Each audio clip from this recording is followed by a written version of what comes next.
저희 나라 1970년대, 80년대에 나라를 위해 민주화 운동을 했던 분들이 계십니다.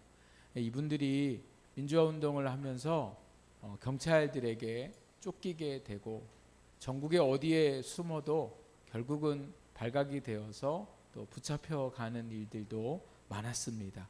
또 고문을 당하기도 하고 또 여러 어려움을 겪게 되어서 여기저기 피해 다녔는데 어디도 안전한 곳이 없었습니다. 그런데 대한민국에서 한 장소에 들어가기만 하면 안전할 수 있었고, 심지어 경찰이 그곳으로 들어가 있는 것을 알면서도 불구하고 그곳에 함부로 가서 그 사람들을 잡을 수가 없었습니다. 거기가 바로 어디였냐면 서울에 있는 명동성당이었습니다. 서울 시내에 있는 성당이었는데 왜 경찰이 그곳에 들어가서 그분들을 잡지 못했을까? 서울에 있는 곳이지만 엄연히 그 명동성당은 로마 카톨릭 교회의 재산이고 땅이었기 때문에 그렇습니다. 그리고 거기에 로마 카톨릭 교회의 법이 그곳을 지배하고 있기 때문에 그렇죠. 그러니까 엄연히 말하자면 이 명동성당은 서울 대한민국의 것이 아니라 누구의 것이에요? 로마 카톨릭 교회의 것이 되었기 때문에 그렇죠. 그래서 거기서 우리 경찰이 그 명동성당에 허락 없이는 들어가서 사람들을 붙잡을 수가 없었어요. 그래서 그 안에 들어가기만 하면 거기에 있는 걸 알면서도 불구하고 경찰이 거기서 나올 때까지 그 문 앞에서 그 사람을 기다리고 있다가 잡을 수밖에 없었습니다. 지난 목요일에 제가 저녁에 이제 자려고 하다가 이렇게 TV를 잠깐 보니까 아시안 게임에서 800m 수영 금메달을 딴 4명의 선수들이 나오더라고요. 근데 이 선수들이요, 열심히 메달을 따려고 대회에서 좋은 성적을 거두려고 훈련을 떠난 곳이 있는데 거기가 바로 어디냐면 호주였습니다. 그래서 진행자가 물어봐요. 왜 호주에 가서 훈련을 했냐? 이 말은 대한민국에도 훈련할 때도 있고 전 세계 훈련할 때가 많은데 왜 굳이 호주였냐? 이 질문을 했습니다. 그랬더니 그 선수 중에 한 명이요, 호주가 수영 강국이래요. 호주에서 세계 신기록을 가진 그 선수들도 많이 나왔고, 그렇기 때문에 호주가 수영을 잘 훈련할 수 있는 체계적인 것이 잡혀 있다고 합니다. 그래서 어떻게 훈련을 해야 하는지 그 체계적인 곳에 가서 훈련을 받고 나니까 대회에서 이렇게 좋은 성적을 거둘 수 있었다, 이렇게 말하는 것을 제가 들었습니다. 여러분, 오늘 우리가 사는 세상은요, 이처럼 어디에 있느냐, 어디 안에 들어가 있느냐, 어디에서 훈련하느냐가 얼마나 중요한 시대인지 모릅니다.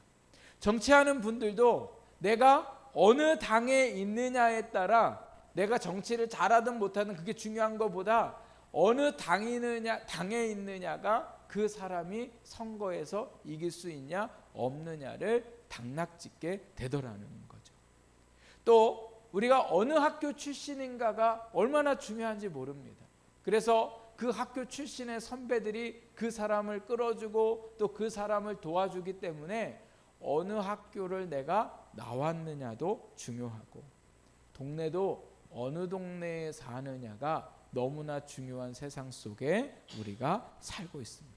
그래서 어디에 있느냐, 어디에 들어가 있느냐에 따라 사람이 안정이 보장되기도 하고, 또 사람이 변화되기도 하고, 또 사람이 인정받는 것을 우리가 보게 됩니다. 그래서 서로 어디를 들어가려고 해요? 좋은 곳으로 들어가려고 하죠. 나를 이끌어줄 수 있는 곳으로 들어가려고 하고. 오늘 우리는 어디로 들어가야 될까? 오늘 하나님이 주신 말씀을 보면요, 바울이 빌립보 교회에 편지를 쓴 내용입니다.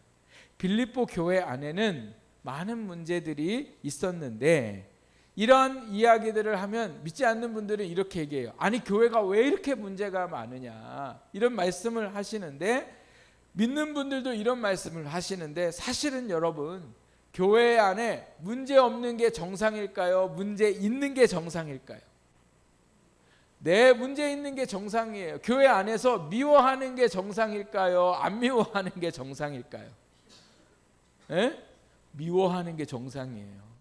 교회 안에 원망하는 게 정상이에요? 아니면 평화로운 게 정상이에요? 교회 안에 원망하는 것이 정상이다. 왜 정상이에요?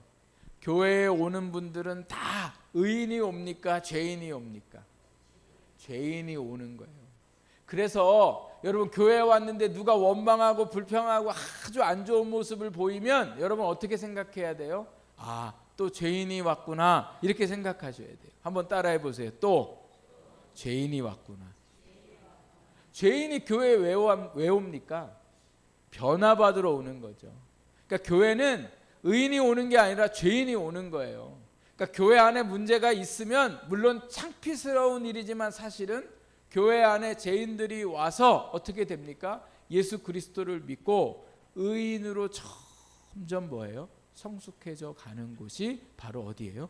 교회라는 거죠. 그래서 교회에 죄인들이 많아서 빌립보 교회 안에 문제가 심각했습니다. 두 가지 큰 문제가 있었는데 하나는 교회 안에 갈등이 있었어요.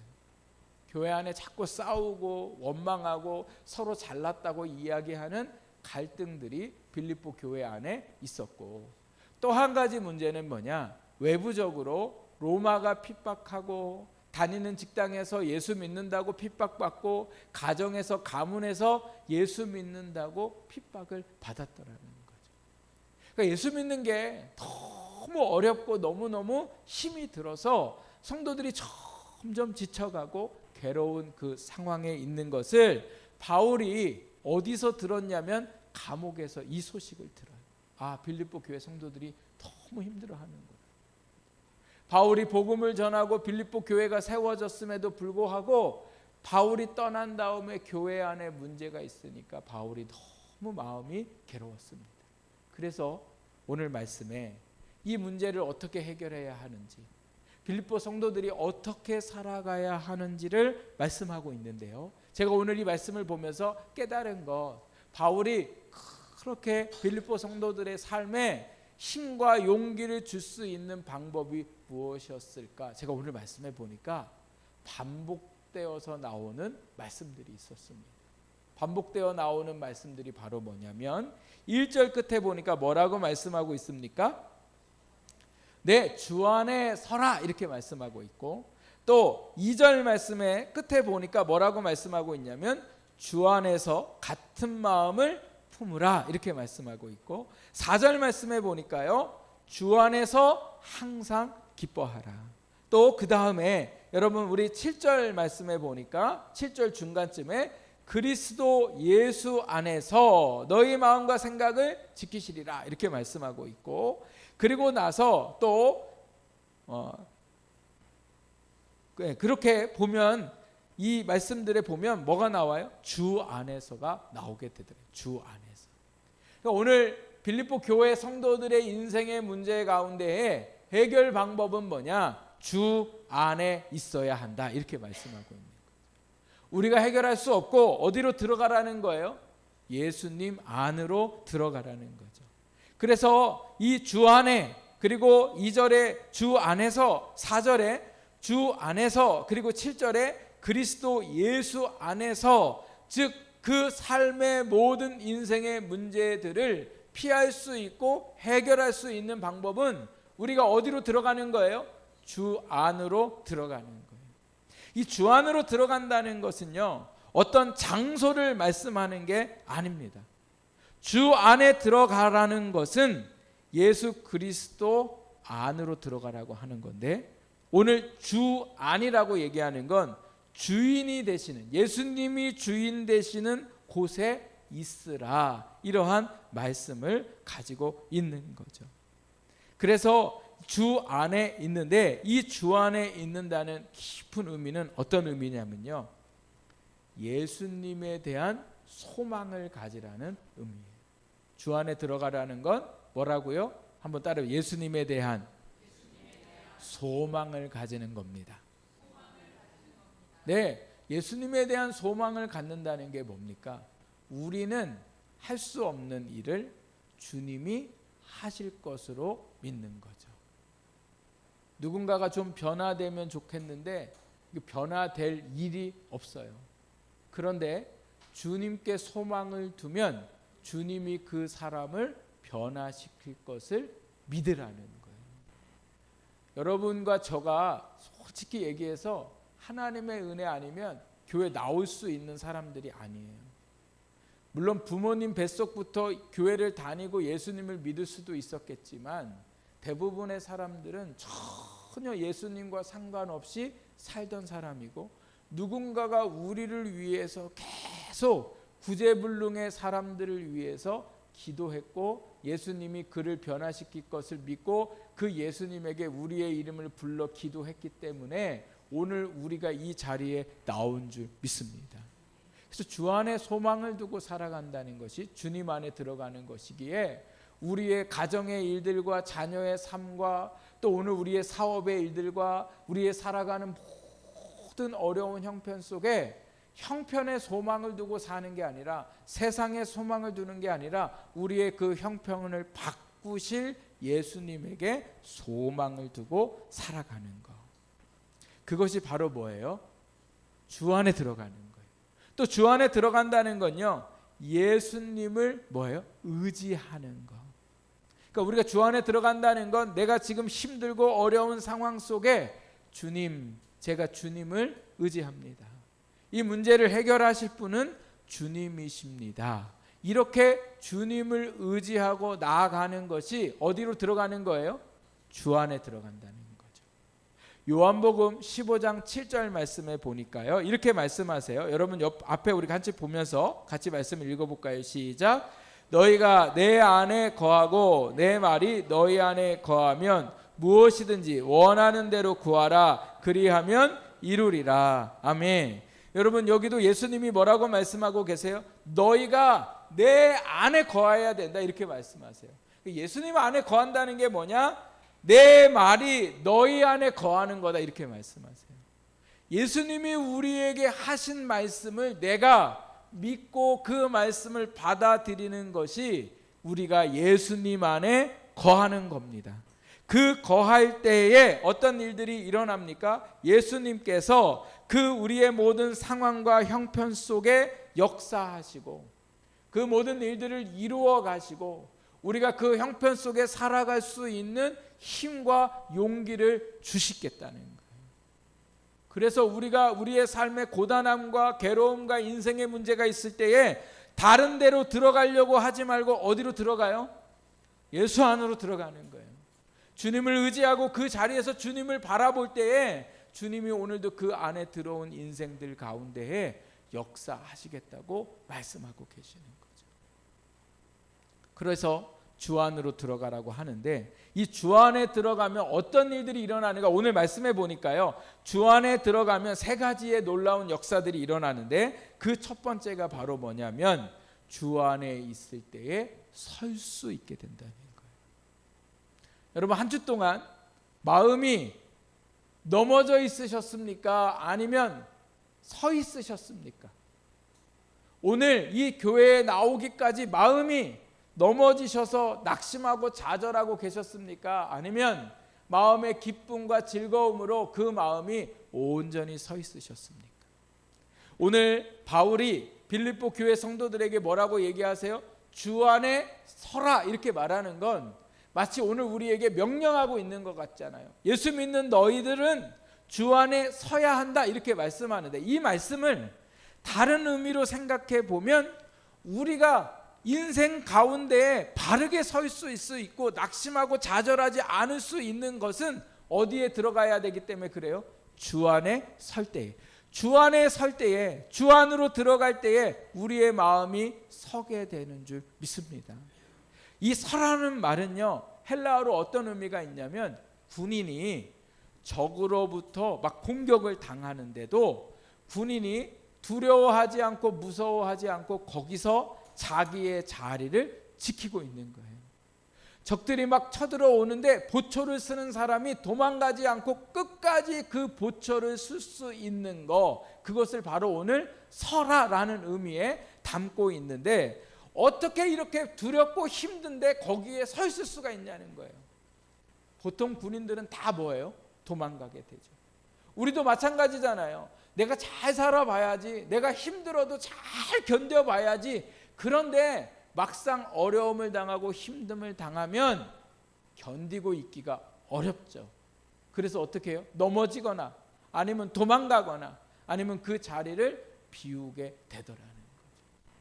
그런데 주 안에 서는 사람은 어떻게 돼요? 주 안으로 들어가는 사람은 견디게 되고 이기게 되고 끝까지 그 자리에 설 수 있도록 하나님께서 그 가운데에 역사하시더라는 거예요. 오늘 주님을 의지하며 나아갈 때에 흔들렸던 우리의 마음이 안정을 되찾게 되고 포기하고 싶던 그 마음이 주 안에 들어갈 때 다시 도전하는 마음이 되고 어찌할 바 몰라 했던 사람이 예수님의 안으로 들어갈 때에 어떻게 해야 할지 지혜를 주시게 됩니다. 그래서 주 안에 들어갈 때에 우리를 주님이 다시금 설 수 있도록 역사하시더라는 거죠. 제가 이 이야기를 몇 번 했던 것 같아요. 근데 제가 아무리 다른 얘기를 여러분한테 드리려고 해도 제가 경험한 것 중에 이것보다 주 안에 서라는 이 예를 들 수 있는 게 없는 것 같아요. 제가 대학원을 다니는데 그 대학원 다니던 분 중에 60이 넘으신 여자 전도사님이 한참 공부를 쉬셨다가 다시금 대학원에 공부를 하러 오셨어요. 정말 들어오기도 너무 힘든 그곳을 이분이 시험을 봐가지고는 들어오셨는데 들어와서 공부를 하려고 하니까 이건 따라올 수가 없는 거예요. 합격하는 것도 문제였지만 합격하고 나니까 교수님이 무슨 얘기를 하시는지도 모르고 책은 이렇게 두껍고 그리고 매주마다 책을 정리해가지고 돌아가면서 발표를 하는데 드디어 이 전도사님이 발표하는 날이 왔어요. 전도사님이 발표를 그 준비를 해가지고 오셔서는 뭐라고 얘기하시냐면 교수님 그리고 여기 계신 목사님 제가 이거 이렇게 발표 잘했고 못했고가 아니라 준비해 온 게 기적입니다. 준비해 온 게. 준비하는 동안 도저히 못할 것 같아가지고 교수님한테 전화를 해서 나 학교를 휴학해야 되나? 뭐 별의별 생각이 너무 많이 드는 거예요. 막 너무 정말 울고 싶고. 근데 제가 그 심정을 이해해요. 저도 마찬가지. 저도 책을 들여다보는데 책은 글자만 있고 무슨 내용인지를 도저히 한 번 읽어서는 읽을 수도 없는데 60이 넘으신 이 전도사님이 여자 전도사님이 그것을 한다는 자체가 너무너무 힘들어요. 그래서 책을 정리하다가 포기하고 싶으면 꿇어앉아서 하나님만 부르는 하나님 저 못하겠어요. 저 포기해야 되겠어요.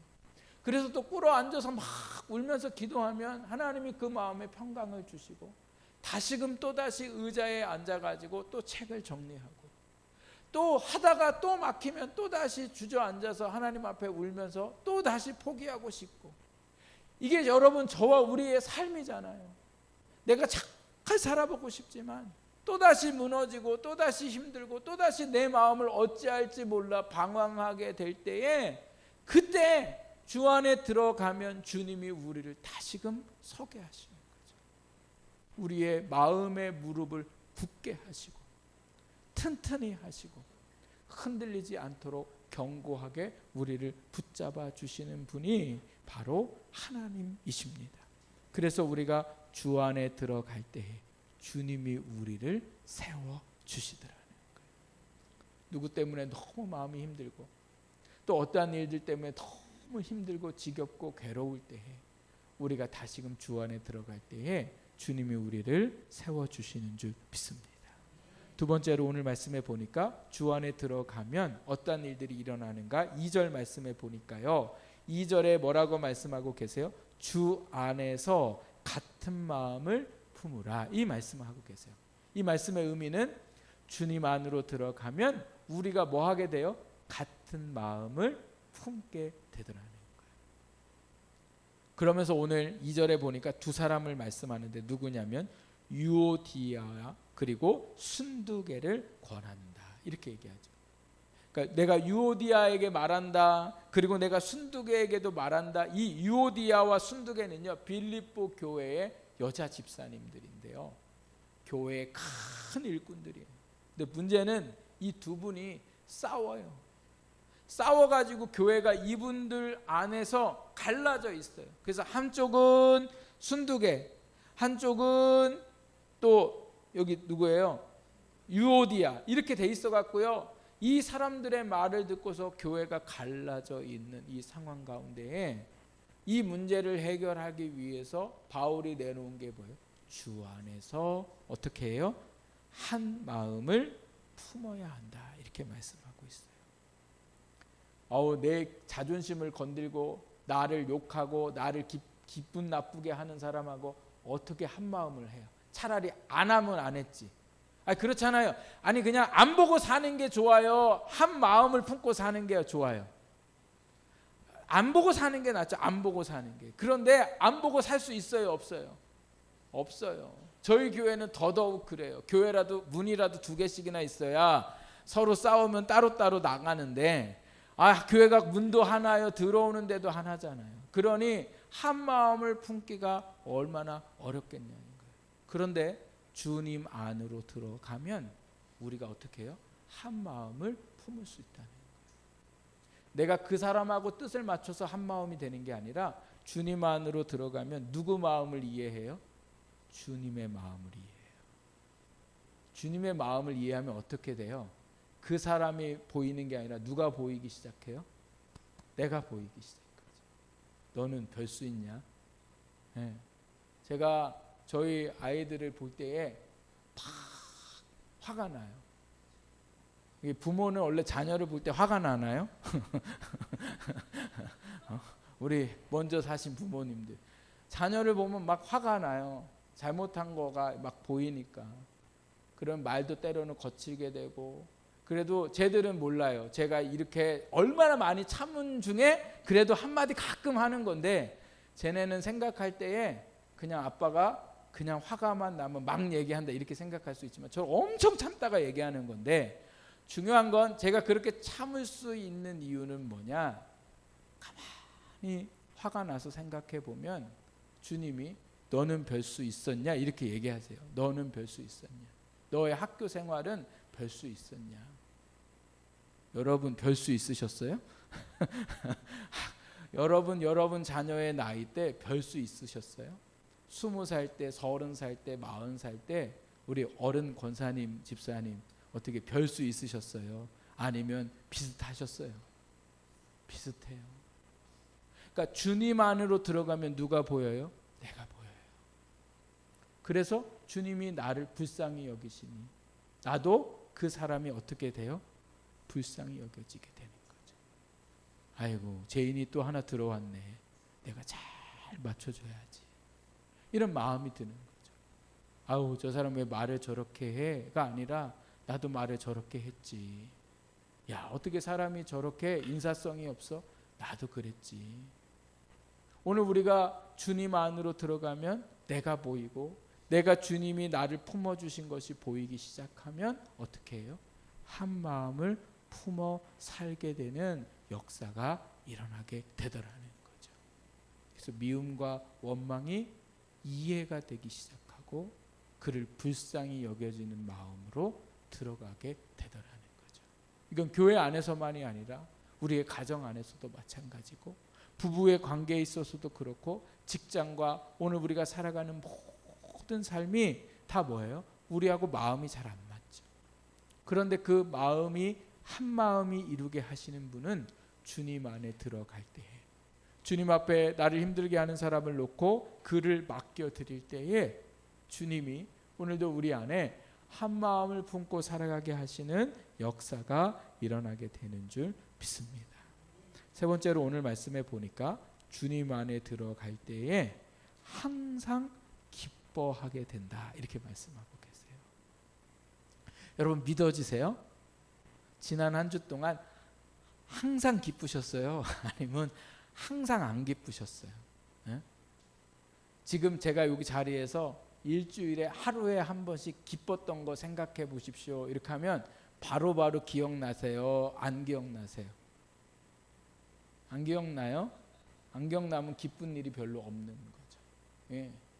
항상 기뻐하는지, 아니면 항상 불편하는지, 아니면 항상 기뻐하지도 않고 불평하지도 않고 그냥 중간 지점에 있는지, 어디에 있으신 것 같으세요? 예? 중간 지점에 살 때가 많죠. 기쁜 건지도 모르고 좋은 건지도 모르고 안 좋은 것 같고 그냥 좋은 것 같고 잘 모르겠으니 그냥 살아가는. 그런데 오늘 놀라운 말씀을 하시잖아요. 주 안에 항상 기뻐할 수 있다 말씀하세요. 여러분과 저는 주 안에 항상 기뻐할 수 있습니다.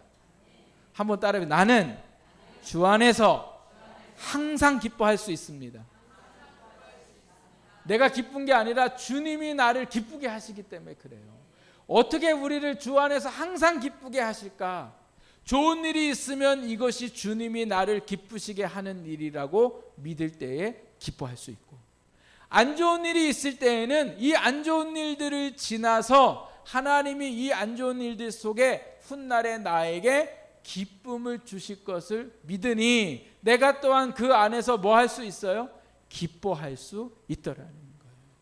그래서 오늘도 우리가 좋을 때도 안 좋을 때도 누구를 생각해요? 주님이 이 속에 역사하실 것을 믿을 때에, 주님 안으로 들어갈 때에 주님이 오늘도 우리 안에 항상 기쁨의 삶을 살아가게 하실 줄 믿습니다.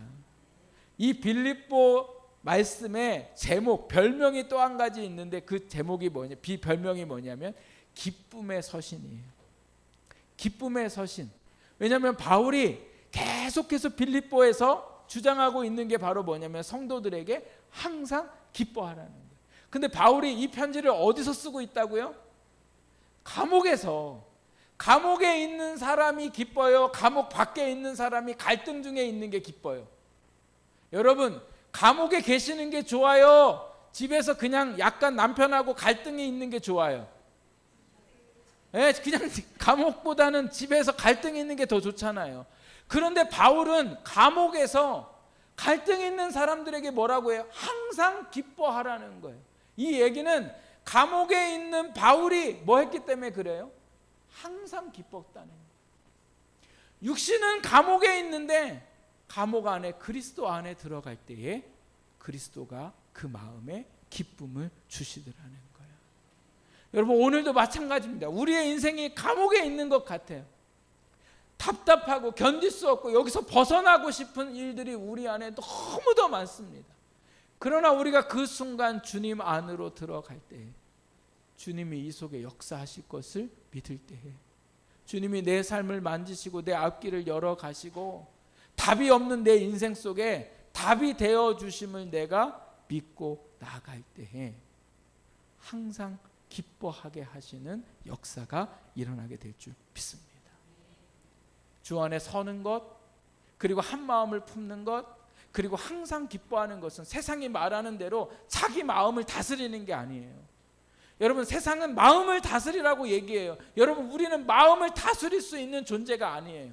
우리가 해야 할 일은 우리 마음을 다스리는 게 아니라 그때마다 어디로 가요? 주 안으로. 주님을 부르고 주님을 의지하고, 나 도저히 못 견디겠으니, 내 삶이 지옥 같으니, 내가 너무 답답하니 주님, 저를 여기서 구원하여 주옵소서. 주 안에 들어갈 때에 어떤 일들이 일어나느냐, 오늘 6절 7절 말씀 우리 같이 한번 읽어보겠습니다. 6절 7절 같이 읽겠습니다. 시작. 아무것도 염려하지 말고 오직 모든 일에 기도와 간구로 너희 구할 것을 감사함으로 하나님께 아뢰라. 그리하면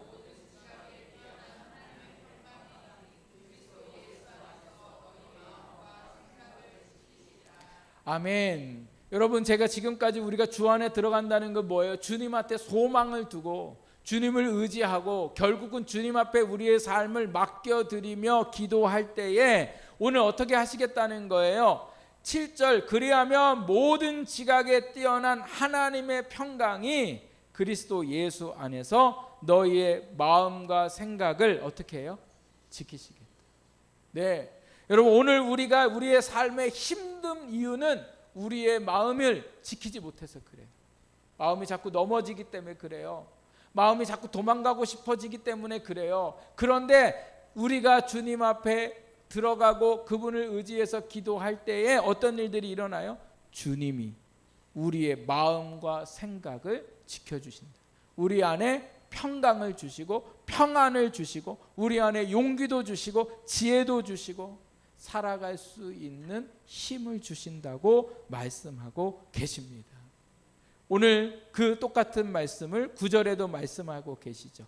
너희는 내게 배우고 받고 듣고 본 바를 행하라. 이게 바로 뭐예요? 주 안에 들어가라는 말씀이에요.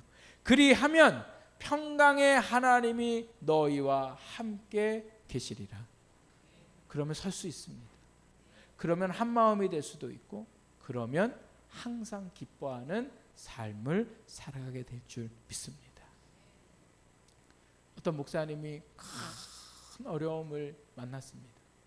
너무너무 큰 어려움을 만나서 정말 어떻게 감당하기가 어려웠어요.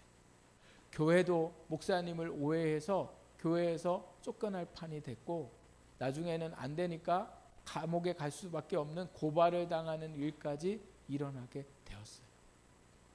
목사님이 어떻게 해야 될지를 모르겠네요. 아무도 자기 말을 믿어주지 않아요. 어떻게 해야 되나. 그래서 목사님이 그 모든 일들 가운데 한 것은 그저 그냥 그 치욕과 모욕을 다 받아내면서 주님만 바라보셨대요. 주님만. 주님이 이 모든 문제를 해결하실 것을 믿고 계속 주님만 바라보셨대요. 제가 물어봤어요. 잘 안 되던데요, 목사님. 저도 주님만 바라보면 잘 안 되잖아요. 잘 안 돼. 그러니까 잘 안 돼도 자기도 잘 안 된대요.